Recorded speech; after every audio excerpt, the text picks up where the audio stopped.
You are listening to a Sustainable World Radio podcast. Sustainable World Radio brings you in-depth interviews, news, and commentary about positive solutions to environmental challenges. Solutions that adhere to the permaculture ethics of earth care, people care, fair share. Are you interested in learning more about permaculture projects around the globe? How to plant a food forest? Restorative design or ethnobotany?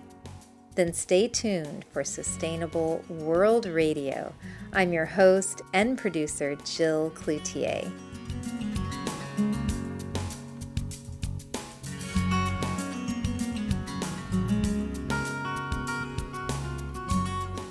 My guest today is Michael Judd, author, permaculture designer, and founder of Ecological, Edible and Ecological Landscape Design.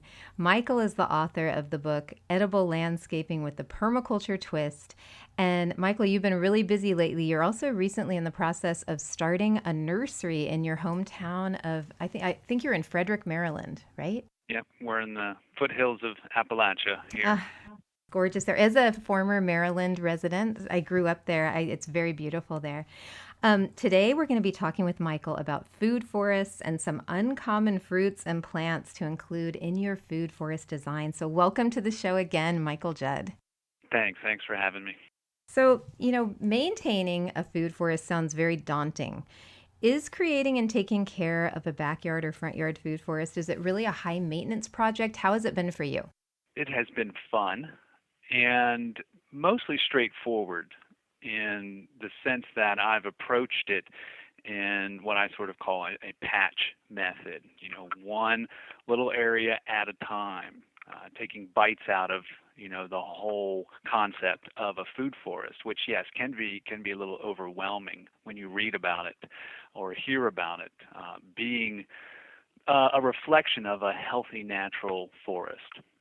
Taking that observation of a natural pattern happening in a forest and then imitating that in your landscape. I mean, that sounds groovy, but it's like, whoa, I'm just trying to, get a tree and some plants in the ground here. I'm just trying to get started. So what I like to do is simplify it into a patch method, which can be simple 8x8 space, really can be any shape. So you don't have to have a large area to do a food forest. And I think another common misconception from the term is that you're growing food in the forest. So what we're doing with food forest is growing food like the forest, but we're growing it ideally out in full sun where we can get the most production from our main fruit or nut, tree or bush, whatever we're focusing on as a main producer. And this usually comes down to, someone being interested in planting their first fruit tree. So let's say you're going to plant an Asian persimmon. And instead of going out and digging a hole in the middle of your lawn, planting your the tree. Lone tree. The lone tree. Yes, we've seen it in the sea of grass with the marauding weed whackers and lawnmowers, the poor things.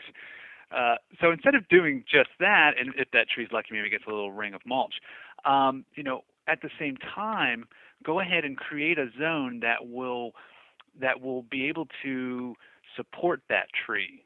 So by that, what I usually do in a year in advance, ideally, is I'll look at the site where I want to plant that Asian persimmon, and I'll begin prepping it, whether it's just straight grass at the time, weeds, really whatever the condition is. Usually it's a poor condition. I think in most cases our soils have been depleted, and we're usually working with poor soil, so we need to build that up.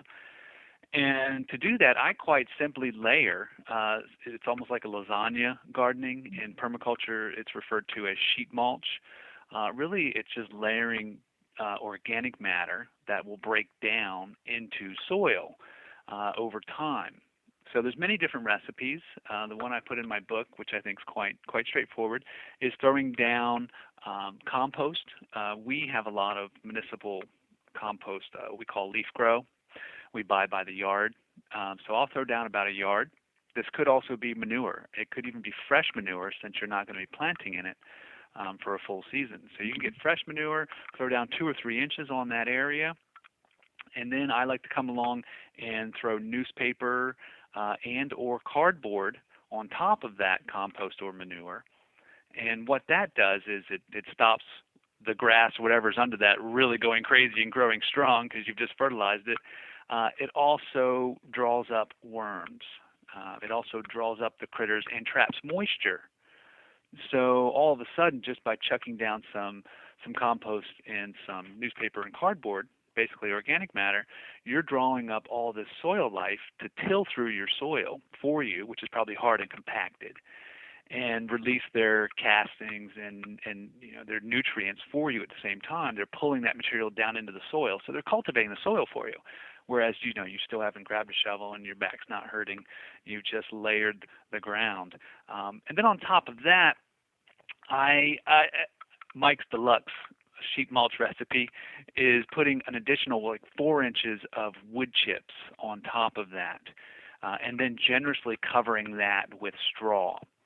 Now, what that does is it buys you another year of soil building. So during that first growing season, that first summer, that compost and newspaper and cardboard are going to start to break down and become the soil. Then that second year, the wood chips have accumulated ambient fungi to begin breaking the wood chips down to continue that cycle in the next stride.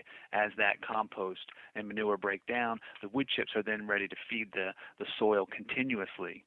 And they also act like a sponge and hold moisture. So again, that sounds a little complicated, but you've just created this lasagna layering on top of your grass that in one go will begin building soil for you and holding moisture and creating nutrients for your Asian persimmon to come for maybe about half an hour's worth of work, and then patience. Then you wait. And then when you come back and you open that up, it is rich. It's dark. It's full of fungi. It's teeming with life and nutrients. And then when you plant your Asian persimmon in there, oh man, is it ever happy? It's got everything it needs to begin, strongly, as compared to running out, digging a hole in your grass and sticking that tree in and maybe mulching around it. It's going to struggle, and you're going to have to be the one who keeps inputting for it. Whereas by creating this patch, you've sort of set the stage for the natural systems to feed it. So this is more of a long-term way to prepare your soil. It sounds a lot easier than taking out your lawn manually, like a lot of people in California have been doing. How long, I think you said, is it a year? You let it sit for a year and then you can plant into it? Or can you dig holes? I've done that before, where you dig holes in the mulch and then plant things. Yes. So that's the cheater's ideal way. That is the ideal. And even myself, I get excited. I'll get trees I hadn't planned on getting, and I'll run out there, and yes, I'll do it, and then I'll sheet mulch around it. So you can also retrofit an existing tree with a sheet mulch, at whatever age it is. You could do this on a mature tree that you want to revive. If you have a tree that's 3 years old in the ground, you can go ahead and retrofit this sheet mulch around it, and it will begin that process of benefiting the soil.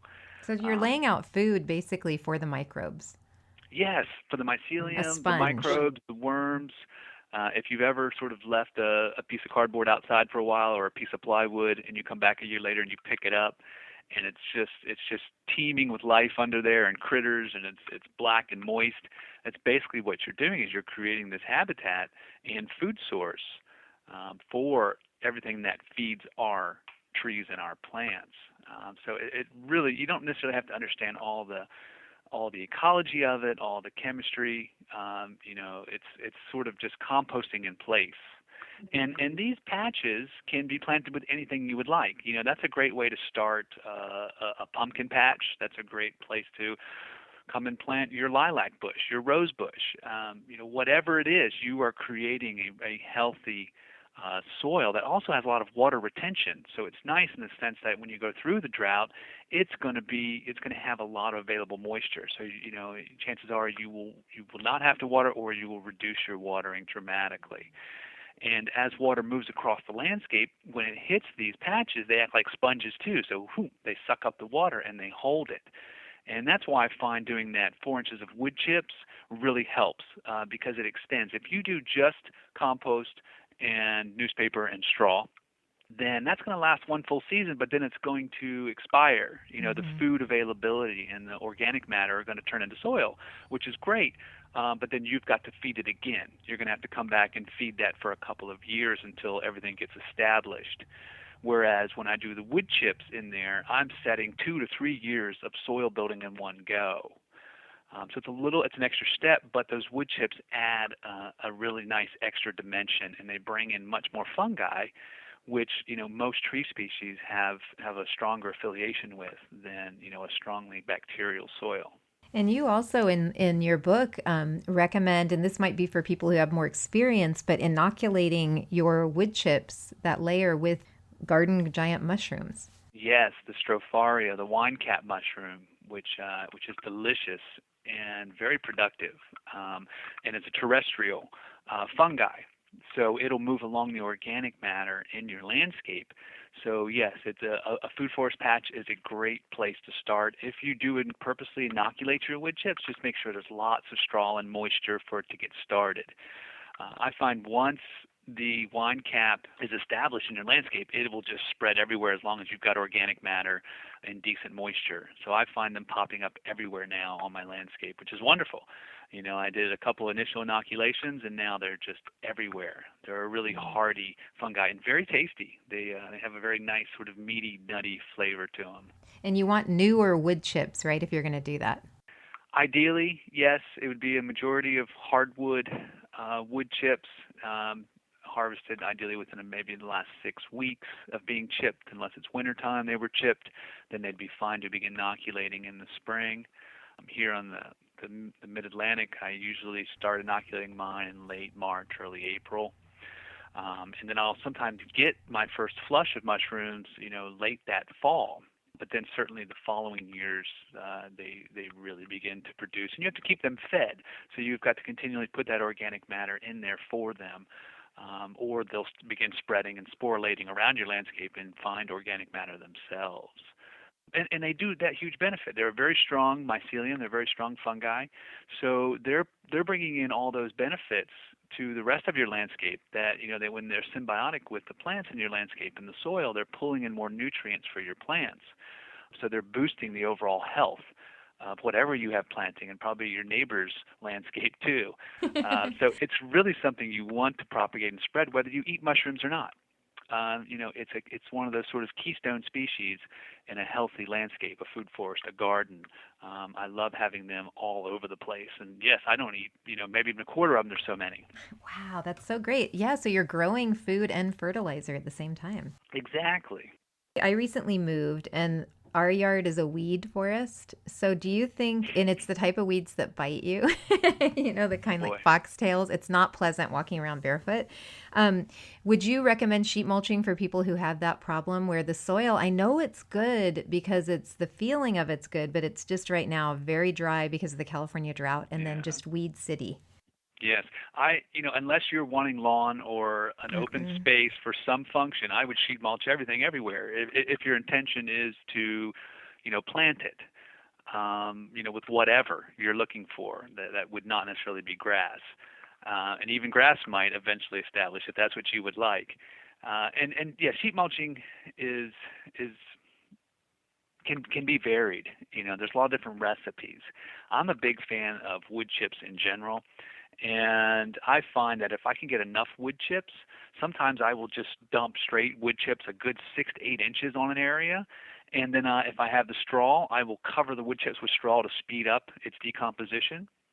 Because, if you leave a pile of wood chips in the full sun, it really just kind of sits there. If you put that pile of wood chips into the shade, boom, it breaks down quickly. That's the moisture and the fungi combining and turning that back into rich soil.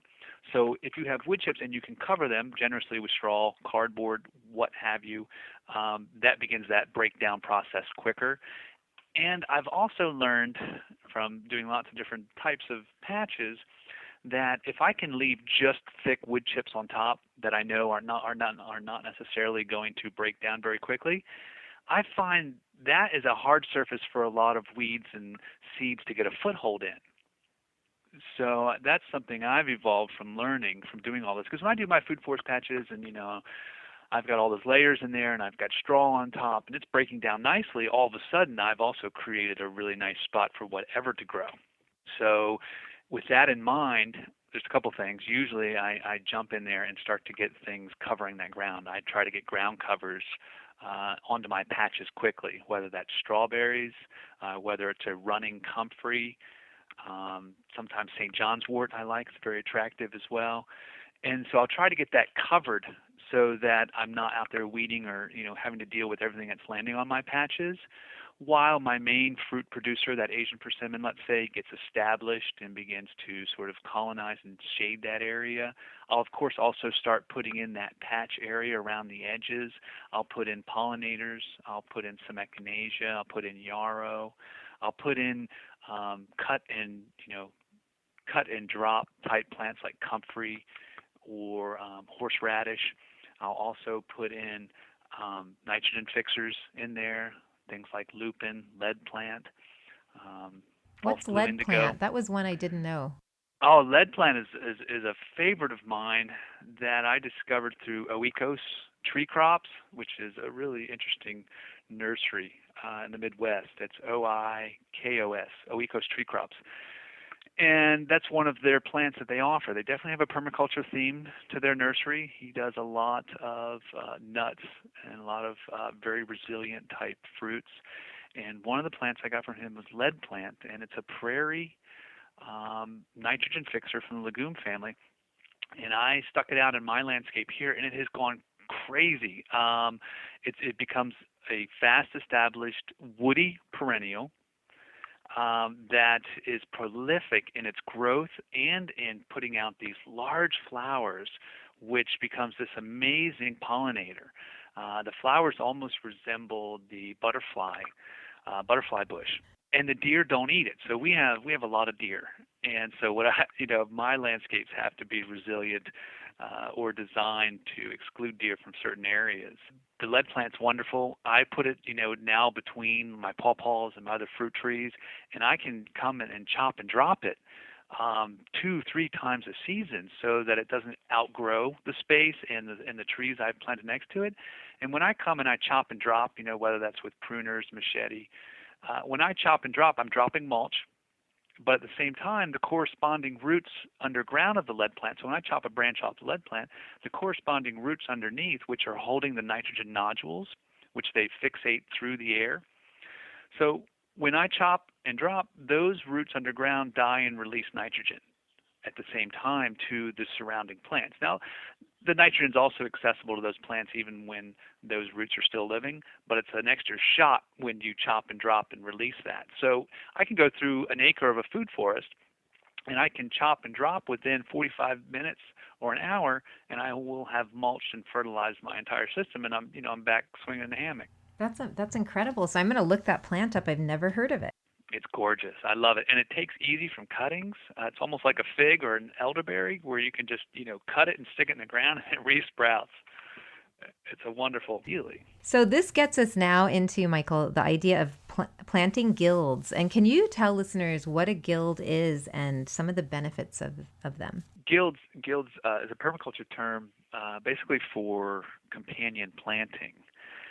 But it also goes beyond just the plants. It sort of is a small ecosystem that gets created.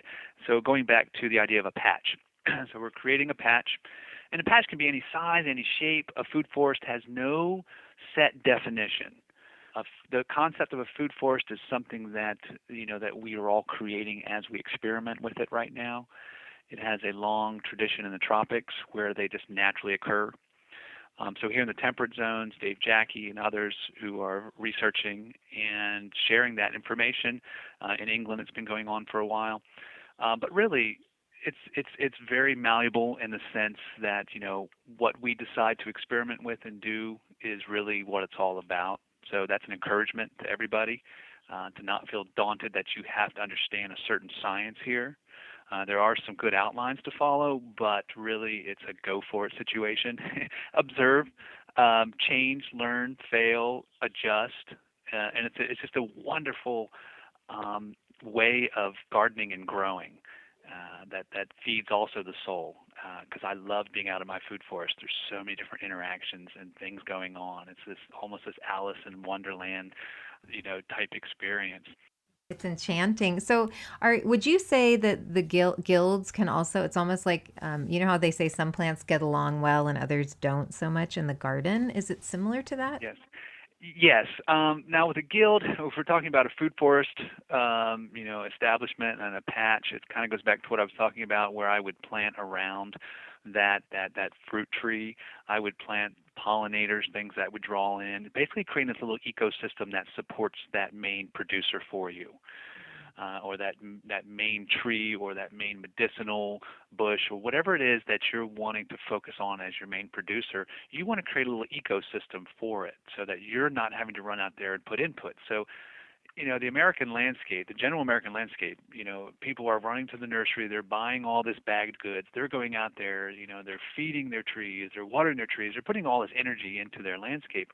Whereas the concept in the food forest and creating a guild is that you're going to establish this little ecosystem for that tree up front so that it is then supported, by itself and in many ways much better than you ever could. So a guild is thinking about what that tree needs. Okay, that tree's ideally probably going to want some increased pollination. So you're going to want to put in things that draw in more pollinators. Ideally, those pollinators are aligned with the same flowering period as your tree, or put in like for example, in our landscape, at the same time we have Paw Paws flowering, we have Goumis flowering, and we have autumn olive and Currants all flowering at the same time. So I'm like, okay, I'm observing that, and I'm thinking, okay, well, I definitely want to group these together in the same zone. So that I'm increasing my pollinators, and I'm making sure that I'm getting things spread around as much as possible. Mind you, the pawpaws are mostly pollinated by flies, but still, it just generates that activity. So in your guild for a fruit tree, you're going to want to draw in pollinators. You're going to want to create beneficial insect habitat, which could be things like Yarrow, which have a really cool architecture, a plant that is a good sort of safe haven for beneficial spiders and parasitic wasps, things that are going to help balance the insect ecology for your tree. So you're creating a habitat, you're drawing them in naturally. And then I'll also plant things that will become my mulch in the long run. So yes, up front I'm putting in materials to jumpstart things, but then I would like to grow what I'll need.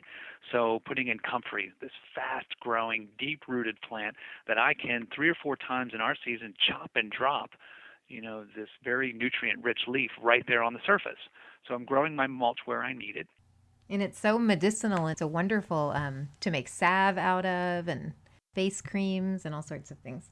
It is a wonderful plant that I find many use for, and a wonderful pollinator. It is a great pollinator as well, so it really combines there. And for us, it shoots up early in the spring. It begins to flower right away. So it's an instant pollinator, and it's drawing the bees into the zone where I've got my fruit trees and fruit bushes. So it's a winner all around. And then another plant that I noticed that you mentioned, which I think the seeds are poisonous, so it may not be good for people with children or pets, but is the blue wild indigo as a nitrogen fixer. Yes. It's also a very beautiful plant in the landscape. It is not deer resistant. It is quoted as being deer resistant, and I tell you, our deer love it. At least while it's small. Maybe once it's established, it'll take the grazing. So I would maybe potentially give it a head start by fencing it as it comes up. So that's a very attractive one. I love mixing in the beauty with my food forests and my landscapes. And you can have both. I know it's not everyone's focus, but it easily can be. And these guilds are also quite flexible. The nitrogen fixers, I do like to get in kind of closer to the trunk or the center of the bush, whatever it is that I'm growing in the center of my patch, and then with the intention of that chop and drop and release. Don't be afraid to get close in with those. The other ones, you might want to think about, okay, that tree, when it matures, it's going to have, maybe a 12-foot wide canopy. Some things, if it's inside that canopy, or may die out if they need more sun. And that's okay. A food forest patch can keep evolving and it can keep expanding. So I'll come back to my patches and I'll add a couple more feet on every year as I have time. I'll come out and I'll lay down cardboard and straw and just keep extending it. Then also when I'm coming back from some kind of plant fair or a nursery I stopped by and I fell in love with that plant, I didn't plan to, I come home, I have this wonderful planting space for my perennials. So it kind of creates this perennial garden space really for planting whatever you like. I'm a big fan of wormwoods. I think they're beautiful. The deer don't eat them. They're very medicinal. So, I've got different wormwoods going in different places. I'll get new gooseberry varieties, new currants, and I just have these wonderful ready spaces on the periphery of these food forest patches to begin planting all these different perennials that I come across or think about. So it's kind of like a perennial garden. And yes, and then you can mix and match. I will tailor my guilds to be deer resistant. I will tailor them to actually be a sort of a deer fence around a more sensitive tree in the middle. Instead of having to fence it, I'll design my guild. So your guild can swing one way or another. Maybe you want to harvest more medicinals from your companions. So maybe you'll lean more toward motherwort and other type of perennials that also can be chop and drop. It's something you got to get used to and comfortable with, chopping and dropping, some of your beloved plants. But it really does have a long-term benefit. And the Comfrey is another great example of a medicinal that's also a chop and drop and also a nutrient accumulator. And it volunteers very easily. Yes, well, I have three different types of comfrey. There's the tall standalone, sort of the darker purple flower. Probably the most common comfrey. I want to say it's probably a Russian variety. And it's pretty sterile. The seeds don't really spread, but as soon as you take a little chunk of that root, or if you take a rototiller across it, yes, you're going to have a large area that will always be comfrey. I have another one I've found, and I'm not sure if it's the heat coat variety, but it's about 18 to 20 inches tall, and it's a runner. And this is my favorite, a big pollinator as well. And it's a pretty opportunistic runner. It's not crazy, but it'll colonize a food forest patch area nicely for me. It may exclude a few of the other smaller things in it, but then it's pulling out all the weeds. I can come through and I can chop and drop it, 3-4 times a year. So I'm building that soil. I've got mulch in place. I'm not worried about coming back and having to add more material from the outside to that patch. So if you have space, I like to do that. Food forest is going to be different for everybody. I have quite a bit of space. I've got a couple acres, and I have a lot of food forest patches that are all melding together now into the more dynamic concept of what a food forest is, without me necessarily having to kill myself really thinking about all of that end game, just by spacing my patches out about every 15, 20 feet. And with consideration of whatever that tree in the middle is going to be, mature size, and then I just keep sheet mulching between them as I have time and planting, and so it begins to become this mosaic that is largely just the things that I fall in love with, the things that I want to plant, the things that deer don't eat. It's you constantly evolving, and it's showing me what works well, what doesn't. It's this wonderful learning ground. But if you have space for one little patch, then you're not necessarily going to want to put an aggressive ground cover in there.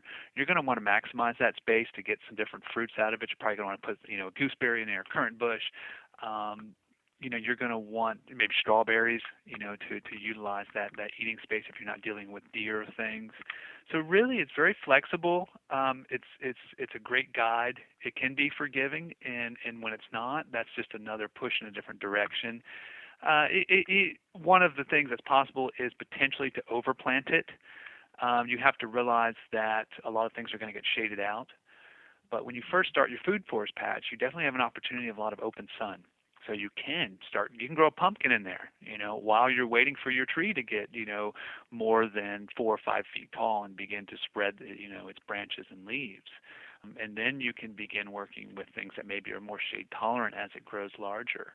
You can put some more of your woodland medicinal herbs, closer in under that canopy.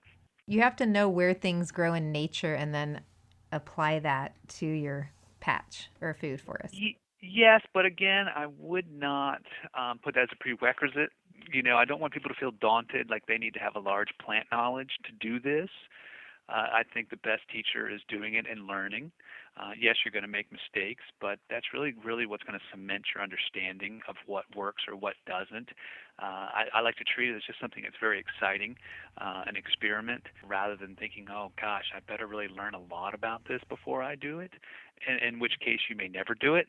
And if you start learning about it, reading some of the larger books on it, it's like, whoa, I'm overwhelmed. This sounds great, but where do I even start? And I don't know these plants. And you just kind of psych yourself out of it. Whereas if you're like, man, I'm just going to go throw down a bunch of organic matter and wait and come back and just start putting in plants that I love, and ideally ones that grow easily, which I think we're going to talk about here shortly. Start with things that are known to grow easy. Have success up front in what you grow. And I think that'll just encourage you to keep going, and then it's a lifelong, love and relationship. And one really great thing is if you have an existing fruit tree, create a food forest around that existing tree. It'll be a lot happier. It will. It'll increase the health of it dramatically, and then also, yes, create more planting space for you. So let's dive into the world of uncommon fruit. I love that. Yes.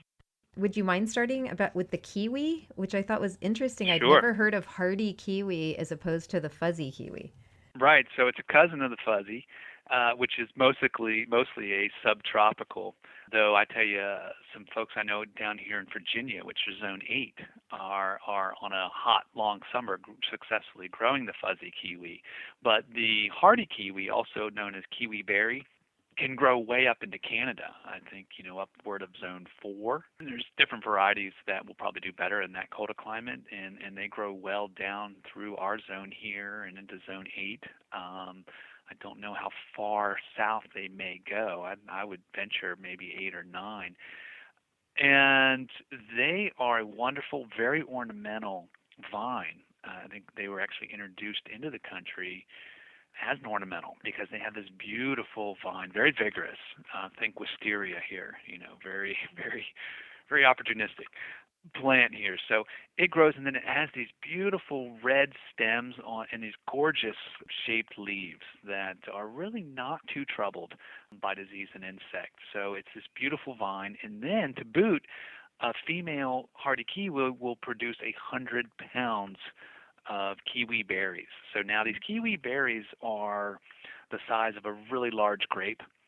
They are smooth-skinned, lime green, and you pop the whole thing in your mouth, as compared to the fuzzy, which I wouldn't recommend. You don't want to. Unless that's your thing. But it has, when you open a kiwi berry inside, it has that same emerald green pattern, and it has the same flavors. I find them actually to be much more enjoyable than the fuzzy because they don't really have that acidity to them, and they're very sweet. I mean, I get sugar belly every time I run into a fruiting hardy kiwi bush, and they glut fruit, like I say, 100 pounds. So it's a very rewarding vine to grow. You have to be ready for it. You have to be ready. I get calls. I get calls all the time. Someone had bought a male and a female because you're going to want generally a male and a female of the hardy kiwi, with the exception of a Japanese variety called acai. Now, I am just starting to grow an acai, but it is purportedly self-fertile and is also a little smaller. So that is a definite benefit, especially if you have a small space, because these kiwis get large. I've seen kiwis, run 50 feet and climb a 60-foot tree. Yeah, to give you an idea of this.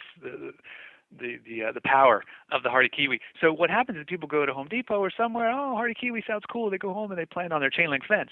In a couple of years, it's climbing over thetheir neybor's carport and going for their house. You can't see their house.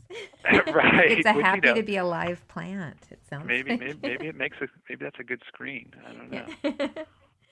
Oh, that sounds great and delicious too, the kiwi. So that's a really interesting one. Another one that you mention a lot in your book is the gooseberry, which I don't think I've ever even tried one. What are those like? Yeah, gooseberry is a bush. It's traditionally and still a very popular fruit in Eastern Europe, Russia, even Europe and England. If you meet folks who grew up in Europe and those parts of the world, and you mentioned gooseberries, they will just light up. It's something else to watch, and they'll get this glazed look and excited, look on their face, and they'll talk about gooseberry pie and all these things that they remember their grandmother making, and so it has a huge history over there, and it began strongly in the States. I think around the turn of the last century, in the early 1900s, it was being cultivated. There were cultivars. There's a lot of focus on it, and same with the currants, which is a cousin of. So the black currant and the pink and the white, they're all very closely related. And so there was a lot of focus on that. And then there was an association of a type of fungus, a rust, that was transferring from the gooseberry and the currants to the white pines, which was a major industry at the time. So it was devastating the white pine population. So there was a ban on growing the gooseberries and the currants, and so it really fell out of popularity and favor, as something cultural for the United States. And now there's cultivars that are, that they're resistant to that blight. So it's not really an issue. The white pines are also not, in many areas, not what they were commercially before. So they're having a comeback now. Now they're welcome in many places. Certain states or certain counties within certain states still have not lifted that ban, probably just from not focusing on it or realizing that it's not a danger anymore. But so it's having a comeback, and they are fantastic fruit, very easy to grow. I would think, certainly in the parts of Northern California, because they like it cool. Though that, mind you, we have a very hot, humid summer here, and they do well as long as they have lots of mulch. So if you plant them in your food forest patch, you're good, or protect them from a late, hot afternoon sun. But the gooseberry bushes, they probably average about 3 feet tall, 3 feet wide, are thorny in general, which is great for keeping the deer and other things away from them, so I don't have to fence them. And they produce a large grape-sized berry that runs the gamut. I think the traditional ones were very tart, maybe almost a little sour tart, which, I guess some of the Eastern Europeans love. They love that flower, that flavor. It's kind of like being English and liking Marmite. I think it's something you got to grow up with. But those also, when you cook them down and make, gooseberry syrup or a pie, really have a nice, strong flavor. But then there's also the other end of the spectrum for gooseberries, which are the dessert ones, which you can eat more fresh out of hand. And children love them. They love the little bit of that tartness and sweetness. And they're very productive bushes. So I generally recommend them for ease of growing. Deer really don't eat them. They value add nicely, as well as some of them being fresh eating. So, and I think they're quite ornamental, quite beautiful as well. Yeah, they look really pretty in your book. Another fruit that you mentioned was a Juneberry. Is that something? I have never heard of that. It has many names, also known as serviceberry, shadblow. It's a so-called native here and in Canada. There's different forms of it. A lot of times you'll see it as a shrub, a woody multi-stem shrub, and it's actually used as an ornamental. So you'll see them outside of Burger Kings, you'll see them in the local park. People don't realize it, and it's loaded with very delicious berries. So it puts a berry out generally in June, about the size of a blueberry, often the same color as a blueberry, and it has a blueberry almond vanilla flavor to it that is exquisite. I love blueberries, but I would eat a bowl of Juneberries any day over them.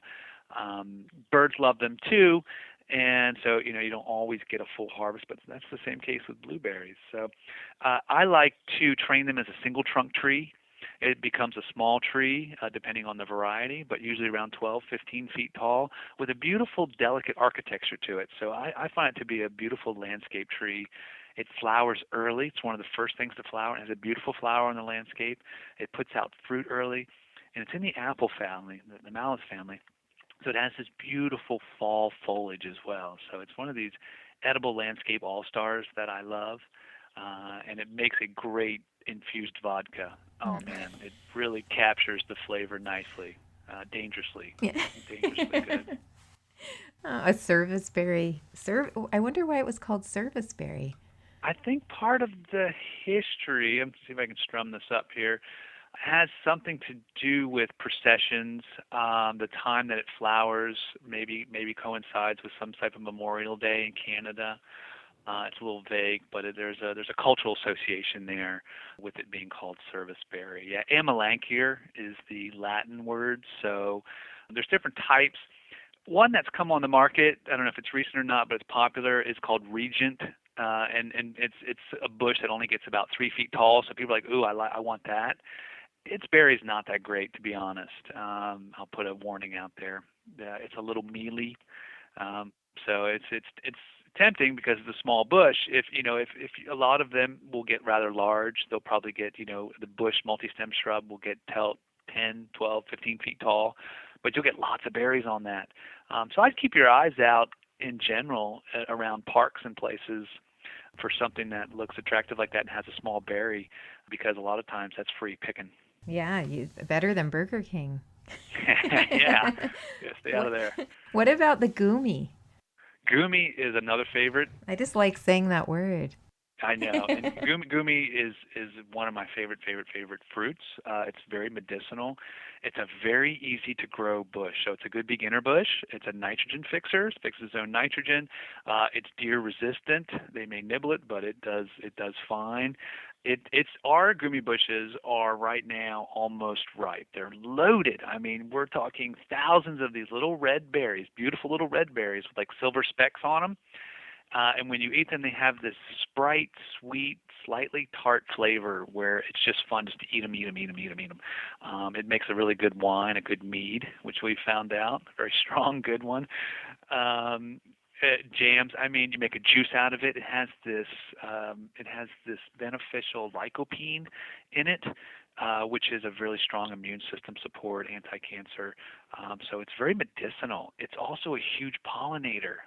It, with its cousin, the autumn olive, which has been vilified, unfortunately, which I'm observing the autumn olives and the Goumis on our landscapes here, and I'm noticing them to be one of the largest attractants and beneficials for insects, for pollinators, for birds.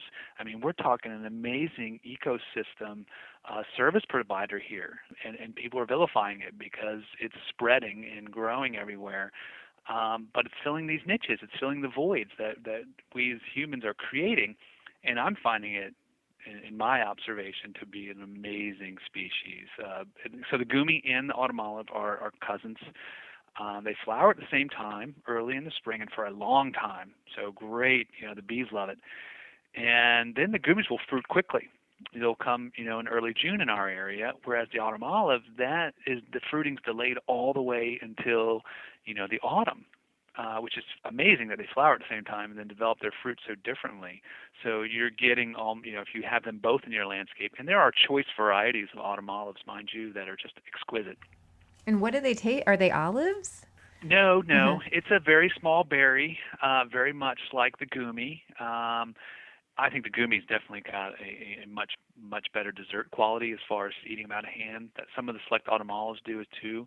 They're more of a round berry, slightly even smaller, and they're great to make juice out of, to make alcohol out of, to juice, make different things with, or just to eat right out of hand. It's a bush. It's relative of the Russian olive, which also has edible varieties.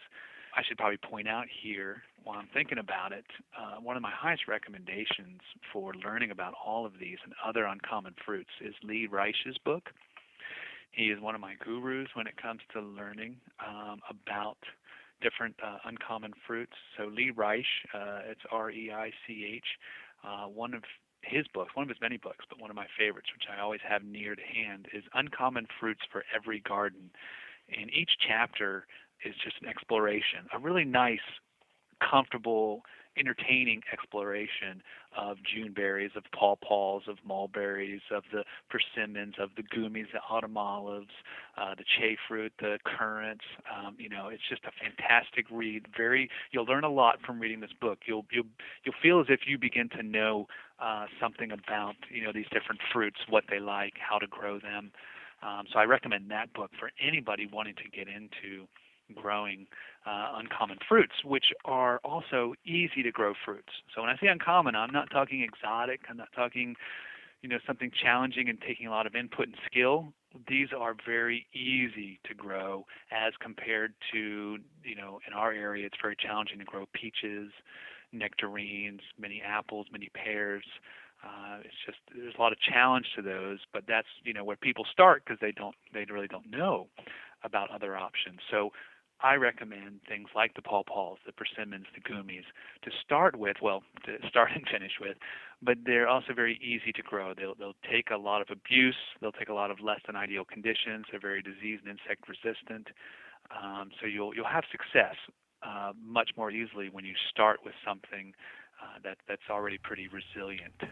That makes total sense. Now, I'd love for you, I think you even named your nursery after the Paw Paw. Can you tell our listeners, why do you love this plant? Oh, the Paw Paw is gorgeous, and it is a relative of the custard apple from the tropics. I spent a better part of 2 decades living in rural Latin America in the tropics, and I grew all kinds of different types of custard apples. Is that cherimoya? Cherimoya is a subtropical relative too, so that's kind of grown maybe in your neck of the woods. Yeah, my favorite fruit. Yes, so it's gorgeous. It's custardy. It's got all these tropical flavors in it, and so does the Paw Paw. So it's a relative that when the glaciers receded, however millions of years ago from the southern part of our continent here, the Paw Paw hopscotched along with it. And so we basically have this tropical custard apple growing up here all the way up into like zone 5, giving us this fantastic fruit and this gorgeous tree. It has these huge lobed green leaves that are tropical. So it's a beautiful landscape. Now, traditionally around here, it grows wild in our woods as patches. So it grows in the understory, in the shade, but usually it doesn't grow very tall and it spreads out and doesn't really fruit unless it has sun.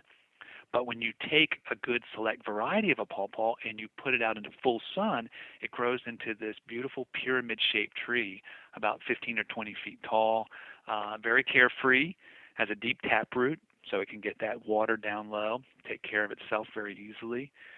Doesn't really have pest or insect problems. The leaves don't get marred by disease. It has these gorgeous, if it's a select variety, if it's a grafted variety or a select variety, these are like large mango-sized fruits that inside have this gorgeous yellow custard that is reminiscent of banana and grape and mango, apricot. It has all these different wonderful flavors and this custardy goodness. It's dessert. It's dessert in a fruit. I've only tried one thanks to you, and yeah, that if I could get those all the time, that would be my favorite fruit. It was unbelievable how interesting and just delicious the flavor was. I've never had anything like it. I know, and it grows here, wild and easily in the landscape. So it's another one of those edible landscape all-stars in its ease, its beauty, its production. And the reason that we're not all familiar with Paw Paws is it does not have a shelf life. So it's one of these, you almost have to grow in your backyard. Does it need cool weather and a lot of rain to grow? It definitely likes moisture. Anything with that large a leaf is quite indicative of a lot of rainfall. You take desert species, mesquites and things, very small leaves. That's related to how much water and rainfall there is. You go to a lush area like we are here in Maryland or the tropics, you get those big leaves. That's an indicator of a lot of rainfall and humidity. So when we observe the Paw Paw and look at that large leaf, we're like, okay, this kind of fits into an area with a certain amount of humidity. Of course, you could supplement that. You could water it. Now, it does have chilling requirements, so it's going to need to go through a period. I think the minimum for certain varieties is maybe 150 hours of dormancy. So that might exclude you down there in Southern California. I don't know. I know some people are growing a few varieties in Northern California and the Northwest up there. It's not the ideal country for it because it also likes hot, humid, long summers to really get that full maturity. Again, there are certain varieties that grow in shorter season. Those would be NC1 and let's see, the PA Golden. There's a PA Golden series, 1, 2, 3, and 4. So when you're looking at a catalog or you're talking to a nursery about Paw Paws, there's going to be, upward of maybe 40 available varieties, grafted select varieties.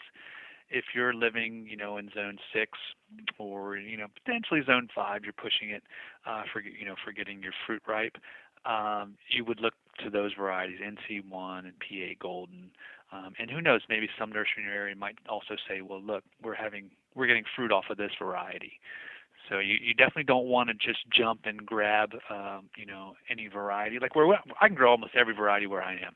We're in the heart of Paw Paw country, so the Mid-Atlantic, southern Pennsylvania, Kentucky, Ohio, where we are here in Maryland, into Virginia, and they even grow all the way down into parts of Louisiana. So it's got quite a large range. So it's definitely worth learning about and trying. And what a treat to have that tropical flavor on the mainland of North America. It's incredible. Yeah, there's not much that has it. Another unique favorite of mine is the Che fruit, C-H-E, like Che Guevara. It is a mulberry relative, which means it grows very easily and very well. And I want to say its history might have something that was discovered around our region here in the Mid-Atlantic. And it is a mid-size, small fruit tree or shrub, and it puts out these round red fruits. And there are seedless varieties, so you would like to ideally get a seedless variety, which I know Mike McConkey at Edible Landscaping Nursery has, and I recommend his nursery for many things. I think he ships almost throughout the whole season. He does a lot of potted plants, so he'll have a lot of these uncommon fruits. Anyway, if you can get a Che fruit from him, a seedless Che fruit, it is another exquisite, very beautiful. And this fruit's late in the season, so in the autumn, and it has a strawberry melon flavor to it, and very sweet. So again, another one of these curious, easy to grow plants that have almost tropical flavors and reminiscences about them. Do you know the Latin name of the Che fruit? Oh, man, I have trouble saying this one. Botanical name is Cudriana, Cudrania, tricuspidata, Triquspidata. It looks beautiful. I mean, I think it's quite an ornamental small tree. If you train it as a single trunk, it kind of gets this umbrella shape. And then the fruits look like dangling, Christmas balls. I mean, they're gorgeous. Well, I'm going to look that up as soon as we're off Skype. Yeah. So are there any other fruits or foods that you want to talk about today? Oh, gosh, I could talk all day. I find, in general, berries are easy to grow if someone is getting started in fruit culture.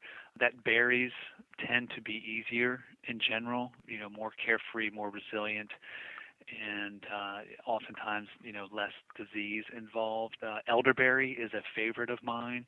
It's beautiful, it's ornamental, it's resilient, it's fast growing. Deer do not eat it. Immune booster. Yeah, it's growing medicine. Yes, and it grows in very wet spots. So a lot of times if there's an area where things are kind of boggy and just, nothing's growing well, I'll stick elderberry in there and really take advantage of that situation. It makes great wine. And you go to the health food store and the section for colds now is Sambucus this, Sambucus that. It's all elderberry. And it's very easy to grow. It's very easy to process. It's a copious producer, so it's easy to make medicine. And very easy to grow. So that's another one of my favorite. It takes easy from cuttings, so it's easy to propagate. Literally almost just take it and stick it in the ground, and it'll begin to root and leaf for you. So you could get that from a neighbor or from a friend, or order it. I've got a small list of some of my favorite nurseries that I would recommend. After years of ordering from many, many nurseries, it becomes an art to realize which nurseries do certain things well. Because it's not cheap when you start buying up certainly as many plants as I do, which is another reason I'm starting my own nursery, is just to be able to propagate. I've got thousands of dollars and hundreds of varieties that I've invested in. So now I basically have the makings for a nursery. So keep that in mind if you're spending thousands of dollars on stuff. I know. Believe me, I'm heading in that direction. When is your nursery opening, and where can they find you? Well, online and in person? Yeah, I am soft launching, so I'm just beginning to put the pieces together. This year, we're having our first annual Paw Paw Festival here in Frederick, Maryland, at our homestead, which is called Long Creek Homestead. And that's going to kind of be an inaugural launch for the nursery as well. And it's going to be sort of more on the homestead style nursery. I'm not going to really be shipping plants around. I'm not going to have a lot of retail hours. It's going to have to fit my lifestyle in our home. So I think probably what I'll do is certainly at events I'll sell trees. I'll probably do Friday afternoon, evenings as a general time. I want people to communicate with me, and that's kind of the cool thing about a nursery is you can make it whatever scale works for you and your life. Find those retail outlets, whether it's events, festivals, things like that, and make another one of these income streams. In permaculture we talk about creating multiple income streams so that you're more resilient if one falls apart. And my nursery is just going to be another income stream to my consulting, my designing, publications, and things that keep me on the land, which is what I'm trying to do. I'm trying to generate income that keeps me here on the homestead and close to my family and all my trees, all my babies out there. You'll be surrounded by Paw Paws too, which will help. Love it. Yeah. Fuel your admiration. Like here in Appalachia, I'm getting to be called what you call a holler hermit. People will say the last we saw of him, he was wandering through the Paw Paw patch. That's right. And they'll say, which one? Yeah, that's my design goal. So I'm working on it. Oh, it's so great to talk with you today, Michael. Thanks so much for spending this hour with us. And can you tell people your website and where they can find you and your book? Sure. It's ecologiadesign.com. That's a Portuguese word for ecology. So it's ECOLOGIA design.com. And, I put a lot of stuff on the website. I put a lot of the stuff from the book there. So there's quite a bit of how-to on the website. Certainly I've got the Paw Paw Festival poster on there. Please take that, share that if you're in the region. And when is that? What day is that? September 17th, if memory serves, right in the center of, Paw Paw harvest season. It's going to be at our homestead, so there's going to be lots. I mean, even though I'm calling it a Paw Paw Festival, it's really going to be a celebration of all the different things happening there in the fall.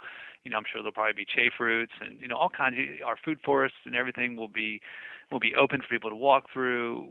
We will have finished our circular straw bale house. It's kind of this budding, evolving, permaculture homestead, woods, creeks. I mean, it's a magical little land here. So it'll be for all ages. We'll do a bunch of stuff with kids. It's just going to be fun. Plus, you can try Paw Paws. We'll make Paw Paw ice cream. We'll figure out all these different things to do with Paw Paws. Yeah. So if you're in the area, please come. And if not, hopefully we'll be doing it, each year, create a sort of a cultural tradition here. So great. Well, thank you so much for sharing your knowledge today. Was that an hour? Yes. Can you believe it? I could talk about plants for hours. I know. Me too. If I get a chance to. And it's nice when you find someone else who's into it. Thanks for allowing me. I'm always wanting to, spiel about all of this. It helps to get it out. I know. It's so fun. Thanks so much, Michael. Yeah. Thanks, Jill. Bye-bye. You've been listening to a Sustainable World Radio podcast. You can find us online at sustainableworldradio.com and also on iTunes. For more information about permaculture and ecology, visit the Sustainable World Media YouTube channel, where you'll find videos about permaculture, aquaponics, organic gardening, rainwater harvesting, and much, much more. Sustainable World Radio is a listener-supported program. If you like what we do, please consider making a donation to the show. I'm your host and producer, Jill Cloutier, and thank you so much for listening.